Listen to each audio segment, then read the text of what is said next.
കാരണം ഇപ്പോൾ നമ്മളെല്ലാവരും സഹോദരങ്ങളാണ്. ഈ അനർത്ഥങ്ങളും മറ്റുള്ളവരോടുള്ള അതിക്രമങ്ങളും ഒക്കെ കാണിക്കുന്ന വ്യക്തികൾക്കും ദൈവം അവിടെ വലിയൊരു അവസരം കൊടുത്തിരിക്കുകയാണ്. നീ ഒന്ന് മാനസാന്തരപ്പെട്ടു വാ, നിന്റെ ജീവിതത്തിൽ ഒരു മാറ്റം ഉണ്ടായിട്ട് വാന്ന്. അങ്ങനെ മാനസാന്തരം വന്നില്ല എങ്കിൽ അവിടെ വേണ്ടിയിട്ട് നിനക്കെതിരെ ചെന്നേക്കുന്നതും നീ മാനസാന്തരപ്പെടാൻ വേണ്ടിയിട്ടുള്ള പ്രാർത്ഥനകളായിരുന്നാലും, നീ ആൾക്കാരോട് കാണിച്ചിട്ടുള്ള ദ്രോഹങ്ങളായിരുന്നാലും, ചതികളായിരുന്നാലും, വഞ്ചനകൾ, ഇങ്ങനെ തുടങ്ങി എന്തൊക്കെ അതിക്രമങ്ങൾ കാണിച്ചിട്ടുണ്ടോ, എന്തൊക്കെ ദൈവത്തിന്റെ ഇഷ്ടമല്ലാത്ത, ദൈവത്തിന്റെ ഹിതമല്ലാത്ത കാര്യങ്ങൾ ചെയ്തിട്ടുണ്ടോ, ഇതെല്ലാം പലരുടെയും പ്രാർത്ഥനകളായിട്ട് നിറഞ്ഞ സ്വർണ്ണപീഠത്തിലുണ്ട്.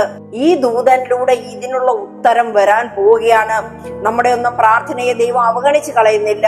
അത് ചിലപ്പോ ചില ന്യായവിധികളിലൂടെ പുറത്തു വരുന്ന ഒരു നിമിഷമുണ്ട്. ഇന്ന് പല പ്രാർത്ഥനകൾക്ക് ഉത്തരം കിട്ടാതിരിക്കുന്ന ദൈവജനങ്ങളോടും കൂടിയാണ് ഞാൻ ഇത് പറയുന്നത്. യേശുവിനെ അറിയാത്ത വ്യക്തികളോട് മാത്രമല്ല, ദൈവജനത്തോടും പറയാണ്, ചില പ്രാർത്ഥനകൾക്ക് ഉത്തരം കിട്ടുന്നില്ല എങ്കിൽ അത് നമുക്ക് ചിലത് ന്യായവിധിക്ക് വേണ്ടിയിട്ട് ദൈവം മാറ്റി വെച്ചിരിക്കുകയാണ്. ഇന്ന് നമ്മളെ ദുഃഖിപ്പിക്കുന്നവര്, നമ്മളെ വേദനിപ്പിക്കുന്നവരോടൊക്കെ നമുക്ക് ക്രിസ്തുവിന്റെ ഭാവത്തിൽ നിൽക്കുവാണെങ്കിൽ അവരോടൊന്നും ഒരു ദേഷ്യവുമില്ല. അവരും മാനസാന്തരപ്പെട്ട് ദൈവത്തിലേക്ക് വരാൻ വേണ്ടിയിട്ടാണ് പ്രാർത്ഥിക്കുന്നത്.